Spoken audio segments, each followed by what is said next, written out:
Welcome back to the Puddin' Creek Rod Shop. Now the little woman and I, we got up bright and early this morning. We've already had 2 or 3 cups of coffee. We're in the shop working. The little woman's got this antique dresser project going. Now I'd like to jump in and help her with this project, but ain't nobody got time for antique dressers this morning. I've got to get back to work on the bad coop.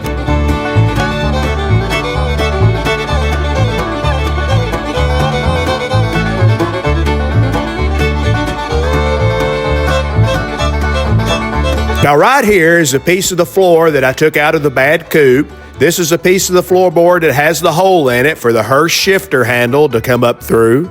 Looks like they cut it out with a saw, but it maybe wasn't big enough, so they enlarged it with a hammer and a chisel. I'm not sure. We'll work on that. Now you guys remember from last week's episode when I had the new custom X-member we're building mounted up inside the car. I used this panel to transfer the hole location that the shifter handle will come up through the X-member top plate. And now I've got that hole location transferred, and right here is the plate on the old workbench. Right here is the chrome trim plate that goes around the leather shifter boot for the Hurst shifter. And what I want to check is, I want to check the location of the hole in the floor related to this trim ring. Now you would think it would be centered in the trim ring in the shifter boot, but with an old hot rod, you never know, it might be right up next to the edge of it. The reason I'm checking this is because I would like to square this cut up in the top crossmember plate. And instead of just cutting it all ragged and jagged like it is in the floor, I would like to square it, make it a little bit bigger, and then square it up and make it nice and perfect.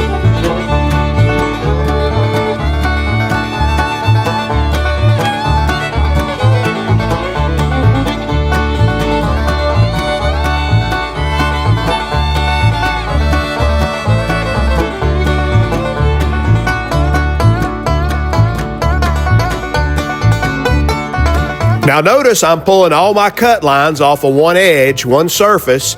That keeps everything nice and square with the front edge.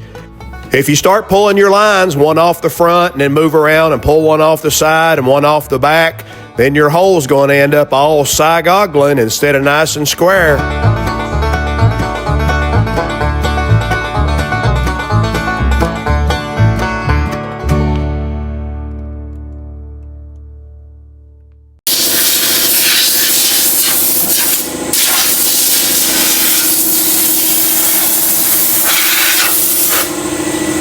Get one of these in brown.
Now I'm guessing we'll still have this whole assembly in and out of the car a couple of more times for final test fitment.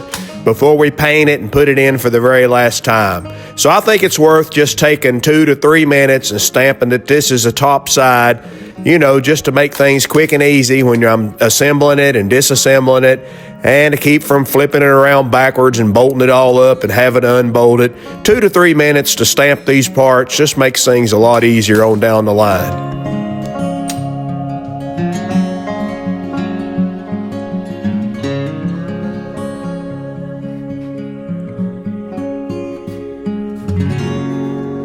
All right, let's take just a minute and talk about the proper way to use toe clamps.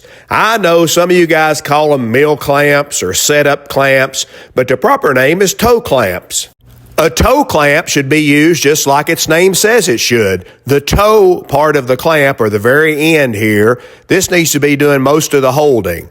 As a matter of fact, you should have a little bit of relief behind the toe so that the toe of the clamp is the part that's putting the pressure on the part you're machining. Now, this is an exaggerated view and not a good setup, but you can see more what I'm talking about. See that relief behind the toe of the clamp? Now, you don't want that much relief. It's just an exaggerated view so you understand what I'm saying. Now, let's go an exaggerated view the other way. This is what you do not want. You do not want the back of the clamp touching the part before the toe of the clamp does. See, the toe of the clamp's not even touching the part. This setup is no good at all. Here's a more exaggerated view of that bad setup. This is the kind of setup that if you hit it with a big cutter, it'll jerk the part off the table and beat you to death before you can get away from it. Now, some guys will tell you that these clamps should sit perfectly flat or perfectly level, and I agree that will hold good. That's not really a problem, but correctly, you should have a little bit of relief in the back. It should be the toe of the clamp that's doing all the holding, not the whole clamp. But this will work. It's safe. Now, I know from reading the comments that a lot of you guys are watching my videos for the machining content. A lot of you guys are just getting into machining as a hobby or to build hot rods or just for fun, or some of you are going to school to be a machinist. Anyway, if you just bought a Bridgeport mill or you're thinking about buying one, and you're getting ready to buy your toe clamp kit or your setup clamp kit, don't buy the import ones. The import ones are really junky. On most of the Chinese import kits, the steps on the step blocks and the steps on the back of the toe clamps are not cut very good, and they don't sit very well together, which makes dangerous setups. Also, the studs, the threads are usually crap on those. The threads in the nuts are not very good. The threads in the T-nuts are not very good. Usually when you buy those Chinese mill setup kits, you have to chase the threads on the studs with a die, and you have to run taps through the nuts and the T-nuts to get them to work. After you do all that, they work all right, but I'd go ahead and spring for a little extra money and get yourself a Made in USA. This Tico brand is what I always buy. These seem to work good right out of the box. All right, now I'm using that same straight side that I pulled all my layout lines from, and I'm using a 3/8 dowel pin in the drill chuck just to roughly line this up, just rolling the mill table back and forth.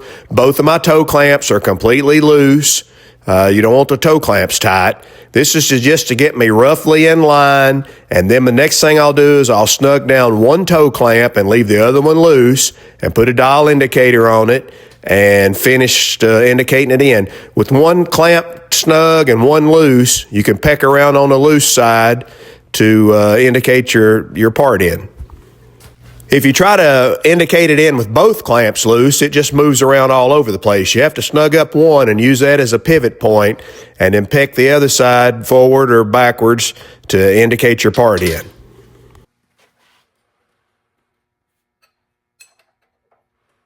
I designed and built this set of way covers myself. After all the years of using different brands of way covers, I decided just to make my own would work a lot better, and I've really been happy with them. I polished up all the aluminum parts after I machined them and used polished stainless steel fasteners, just like any good hot rodder would. If you want to see more details on this set of way covers I built, go back and look at my old video on the Bridgeport milling machine. There's also some good background on little John Butera in that video if you're into hot rod history.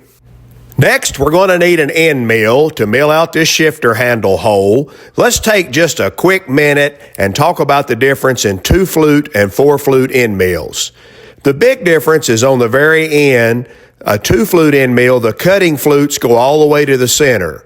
On a 4-flute end mill, you can see that the center has a hole in it. That hole doesn't allow you to plunge straight down into a block of steel. Because there's no flutes going to the center, there's nothing to cut out the very center. So you cannot perform plunging or drilling type operations with a 4-flute end mill. If you're going to plunge straight down into a block of steel just like using a drill bit, you're going to need a 2-flute end mill.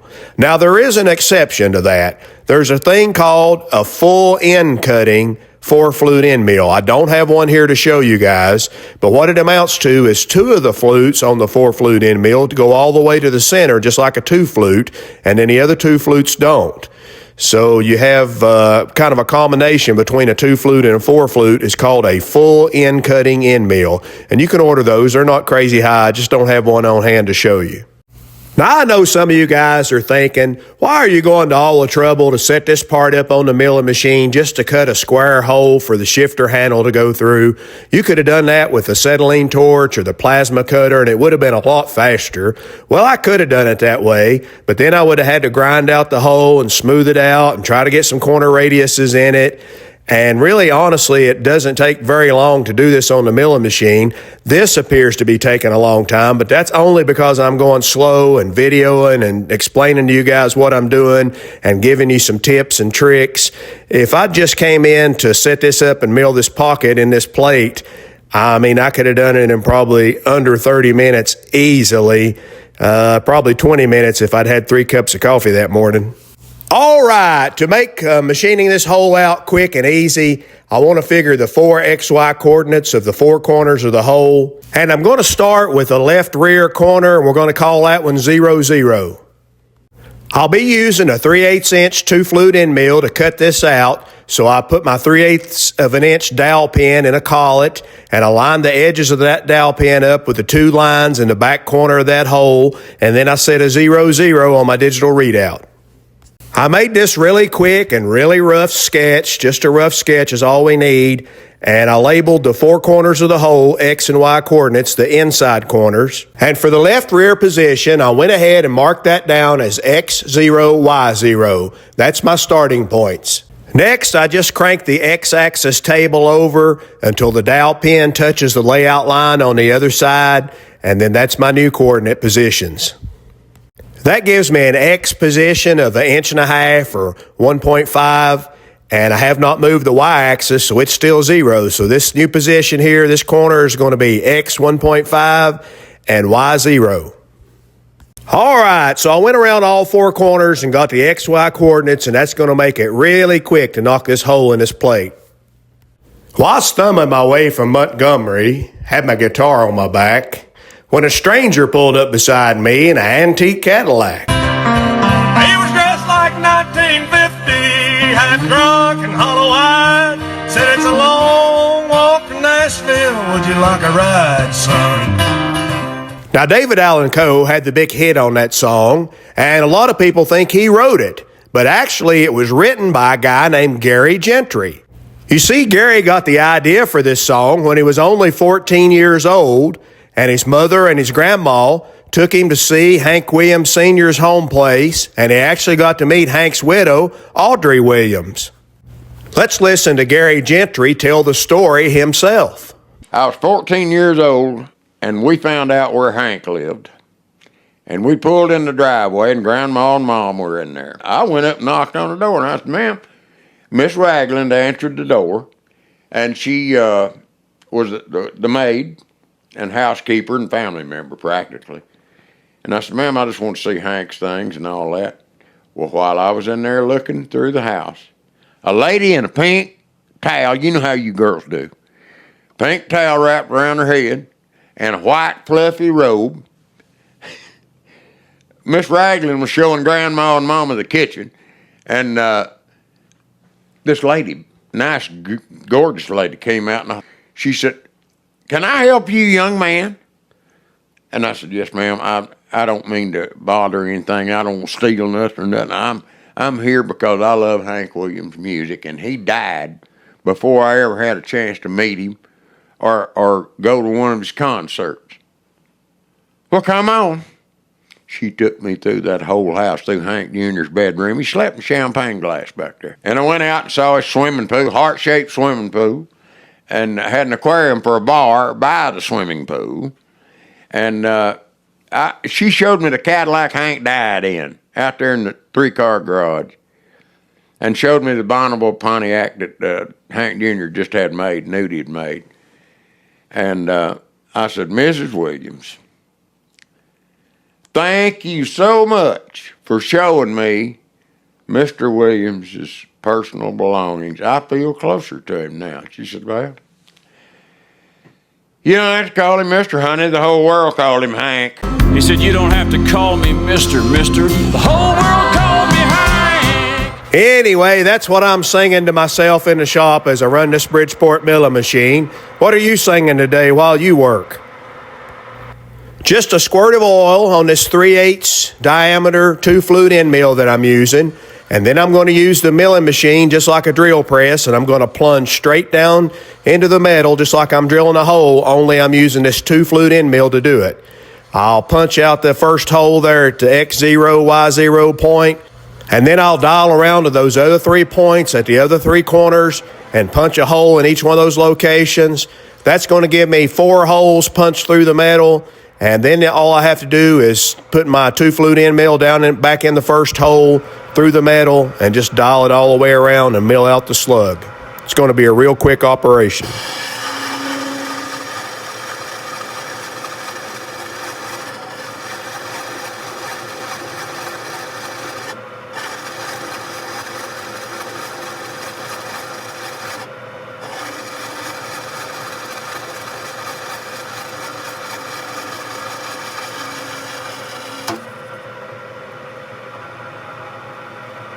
All right, we've got one more hole to plunge out, and then we can just mill out the slug. See how fast this is going?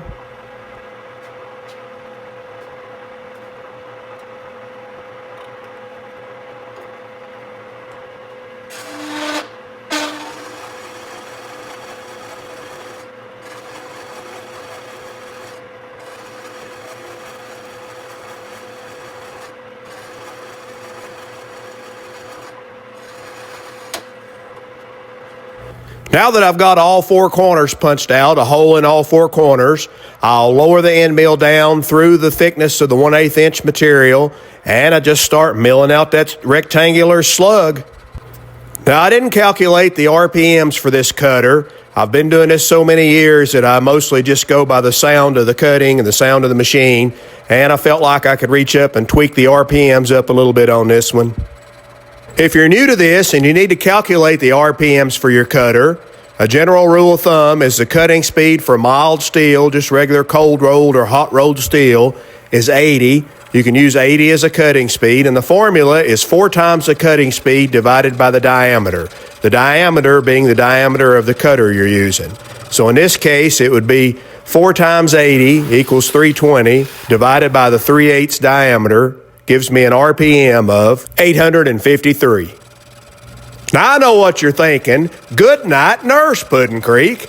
Is there going to be a test later on? I didn't tune in for a math lesson. Well, I just thought it might help somebody. I won't put any more math in this video, I promise. I don't want to bore you guys to death and you switch the channel and go over and watch Bad Chad build a whole car using a grinder and a claw hammer. Just stay right here with me. We'll get something accomplished.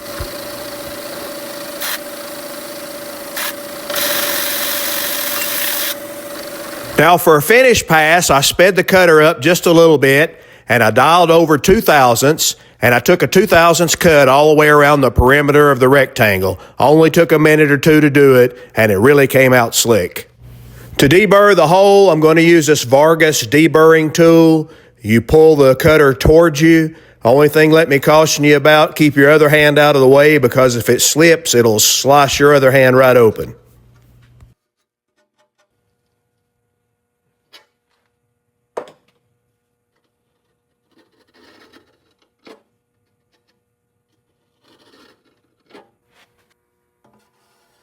No burrs, it feels great. No problems whatsoever, no sharp edges. Right down in here, there's the slug we milled out. We'll save that and use it for another project. That'll end up being a bracket or something on some other hot rod.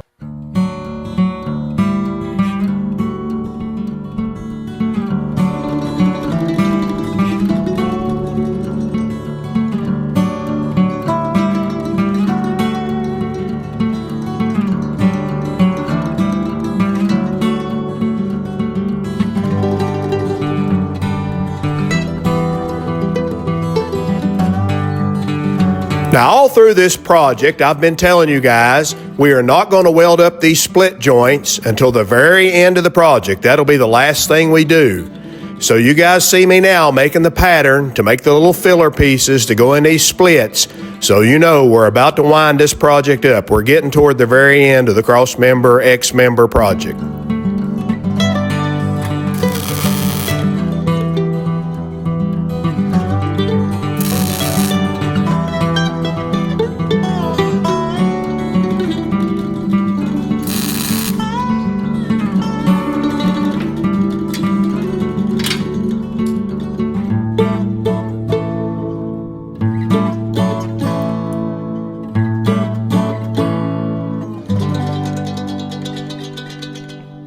Now I'm going to TIG weld these little pie-shaped filler pieces in. I'm just tacking them in with the MIG welder, but then I'll move them over to the TIG welder and actually weld them in. Now these gaps right here I thought were a little too wide for the TIG welder and not really wide enough to warrant making a filler piece for. So instead I decided to use my backing plate method and just tack these up, fill them in with the MIG welder. I didn't have a piece of copper backing plate that would fit into that angled corner, so I'm going to use this piece of hex-shaped brass. Now my first choice for a backing plate material is always copper. If you look at any production welding facilities in factories, they always use copper for backing plates. My second choice is brass. It works. Always, if for either one of them, put a little bit of this nozzle anti-spatter stuff on it or the spray anti-spatter, and that makes it work even better.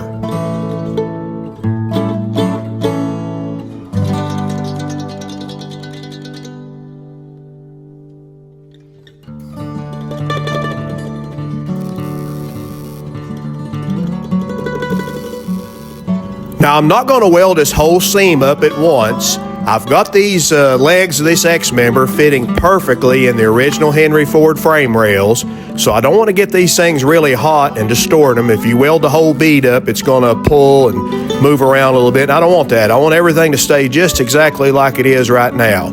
So what I'm doing is only putting a couple of tack welds on the seam there, and then I go do something else. I've still got my welding helmet on. I'm working on my patterns and I'm working on my filler pieces to go in these other places, and then I'll come back and put 2 more tacks when it cools down. It's just a minute or 2 later, and then I just work back and forth, and that way I don't heat these up and pull them out of shape.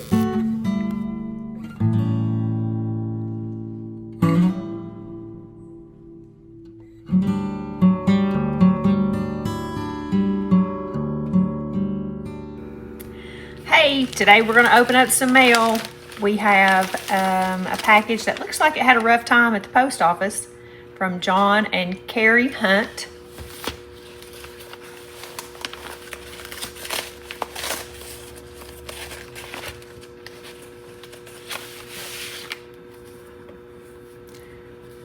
Custom rodder. All right. Good googly moogly. We sure do like old car magazine.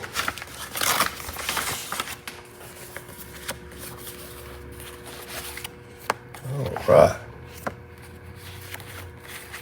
Too cool.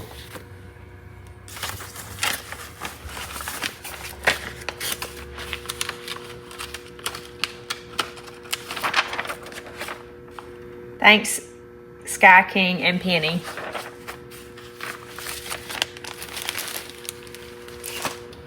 Okay, this one is from Bear.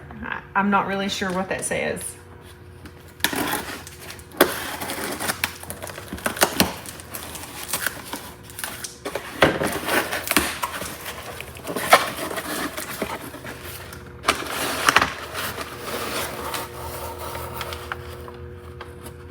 Midwest Super Comp Series. It's a nice hat. Oh, yeah. Super cool. Number 1 qualifier. Is there a letter in there? Who's it from? And a Christmas ornament from 1997. Oh, it's pretty close to the time I was born. Oh. Nowhere near the time I was born. Not even close. Pudding Creek and the Little Woman. I noticed that your brown and tan cap was getting a little worn, so I thought you could use an update. Note, these caps cannot be purchased. They must be worn. And being black, it won't show grime. The Christmas ornament is for the beautiful angel you refer to as the Little Woman. Love the show and keep it up. Bill Bear, I think. Bill Bear. Thank you, Bill, for the hat And the Christmas ornament. and the ornament. Now if I can get my Christmas tree up. There you go. Cute. Thank you. That's nice. New hat. New hat. They're tired of looking at your raggedy ones. New hat day. I don't blame them. I'm tired of smelling them.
Well, it's time to break out the old Alpha TIG welder and TIG up all these little patch wedges and cracks and splits.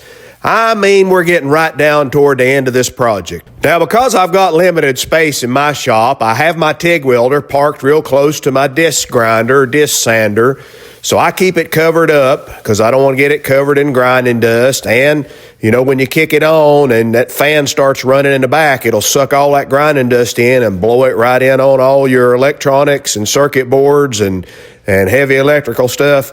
That's not what you want on a TIG welder. You want to try to keep it clean inside if possible. Well, on last week's episode, the thing that you guys seemed to enjoy the most, of all things, was my Cornbread song.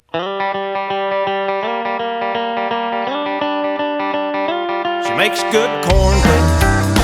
She makes good cornbread. She makes good cornbread. It's the best in town.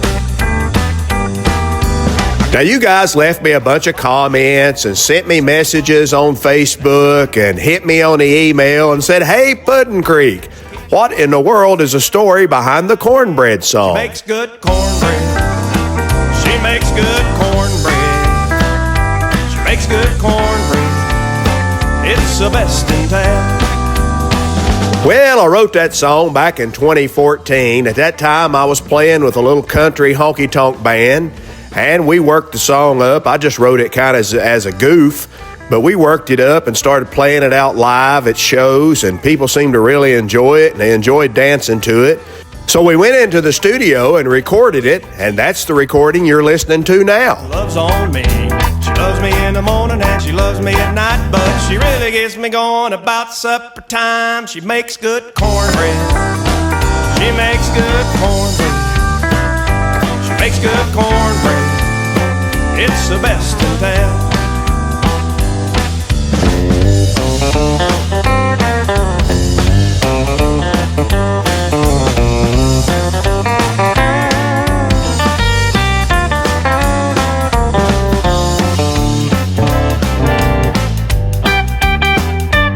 Now, some of you guitar players asked me what equipment I used on that guitar solo you just heard.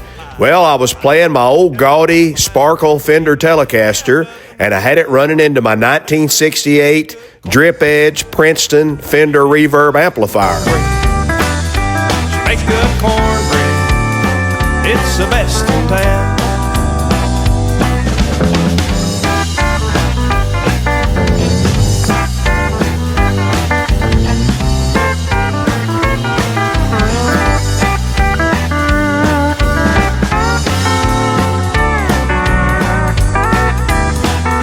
She makes good cornbread. She makes good cornbread.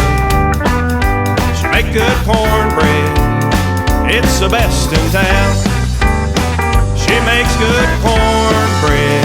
It's the best in town.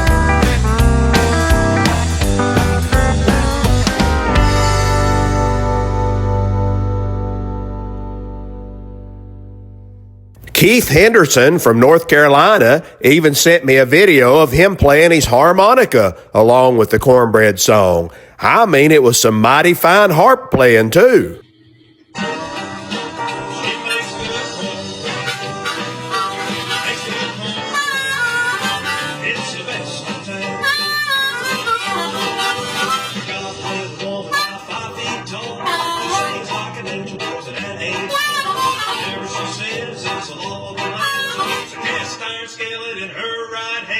She makes good cornbread. I mean, Keith Henderson can flat play that harmonica.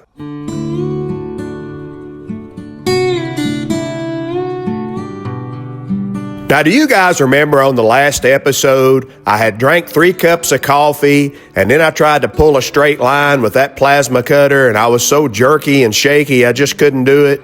Well, I drank 3 cups of coffee almost today, and now I'm trying to lay down TIG welds, and my TIG weld beads are just as jerky and crooked as my plasma cutting was.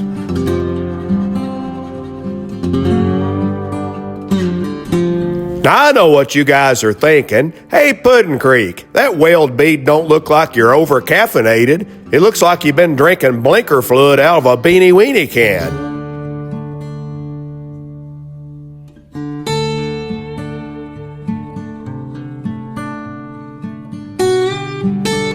I've really got to remember, on days that I need to have a steady hand, don't be drinking 3 cups of high-octane coffee on the morning before. I'm trying to hold this TIG rod steady, but my hands are shaking like I've been drinking Red Bulls and huffing unleaded gasoline.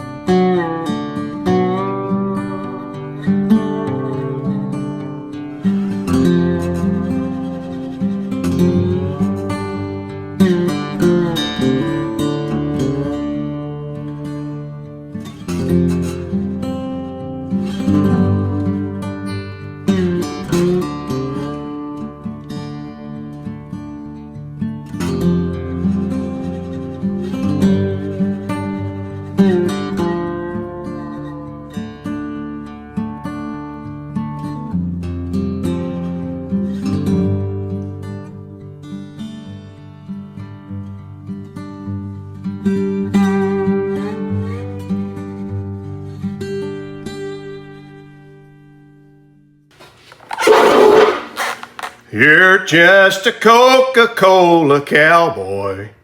You got an Eastwood smile and Robert Redford hair.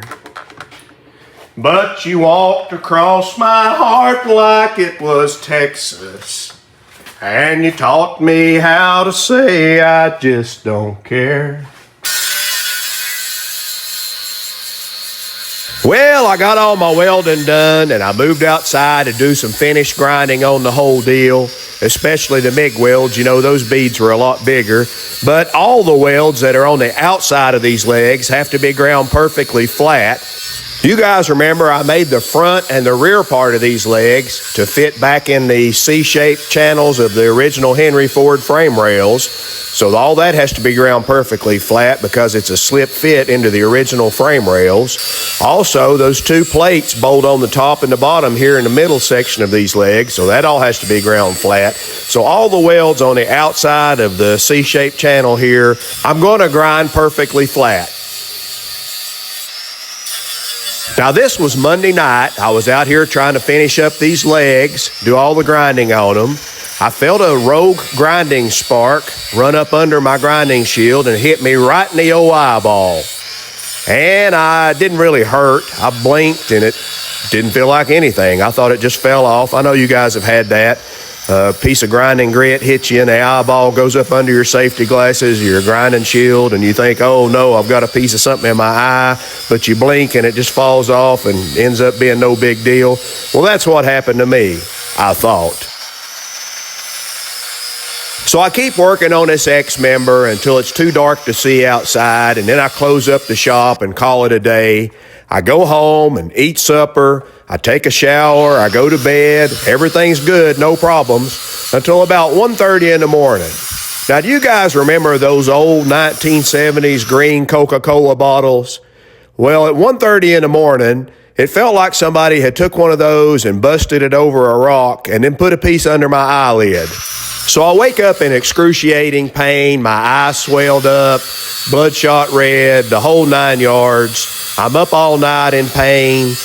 Nurse Goodbody, a.k.a. the little woman, she gives me ibuprofen and Benadryl, and nothing really seems to help. But at some point in the morning, the Benadryl kicks in, and I must have dozed off to sleep for a few minutes. And when I woke up, I was not in excruciating pain anymore. I was just in irritating pain.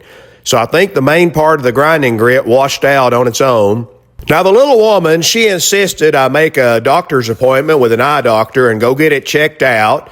But I said, I got work to do. Ain't nobody got time for that.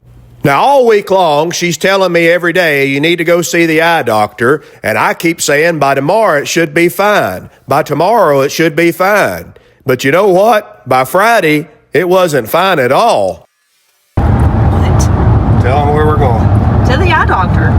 Why? Because somebody is an idiot and has had stuff in his eye for days, and now that I'm busy as I can be, we need to go to the eye doctor on a Friday. Good night, nurse.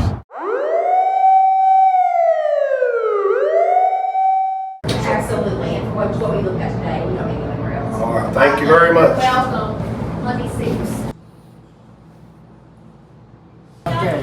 Monday, Tuesday, Wednesday. Hello. Well, boys, she must have felt sorry for me. After the doctor's office visit, she decided to take me for pancakes. If you'll slow down here, I'm trying to show the people the new long-sleeve t-shirts that you can order on the website.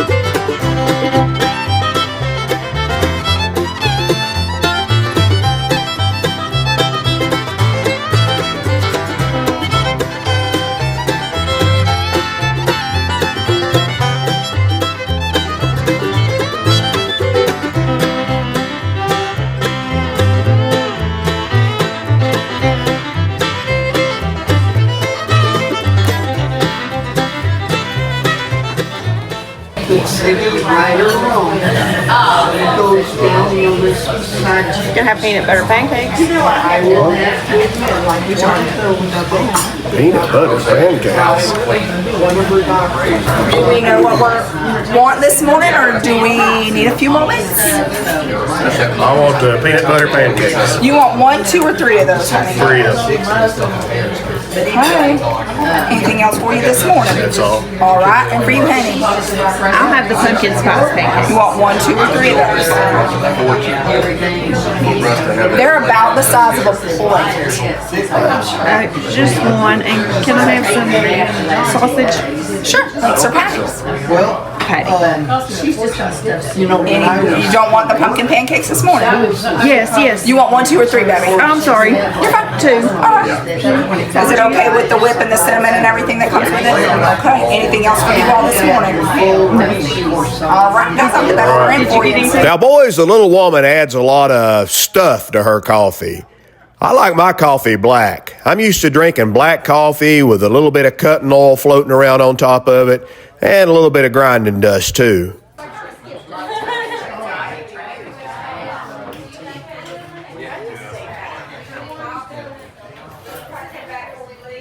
You all had the sausage patties this morning. There you go. There's the link. All right. All right. Good. Some warm syrup because we don't do cold syrup on hot pancakes. All right. Butter. Not that one. What else do we need right now? I think that's Bring you it. some more coffee, honey? Please. You got it. Thank you. Moogly peanut butter pancakes.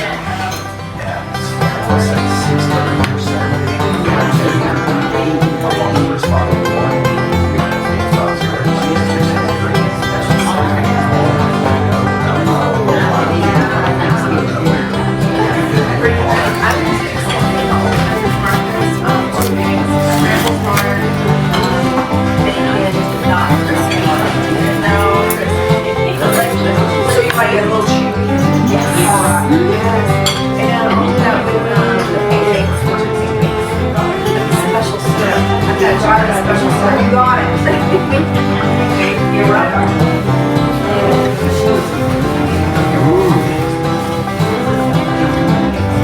Delicious. Well, friends and neighbors, I wished all 55,000 of you could be here to eat pancakes with us. But since you can't, the little woman and I will have to take care of these pancakes by ourselves. Now, we sure appreciate you guys coming back every Monday to hang out with us. If you enjoyed the show, leave us a comment and let us know. If you want to buy some Puddin' Creek merch, just go on over to puddin'creek.com. And as always, don't forget to subscribe if you haven't already.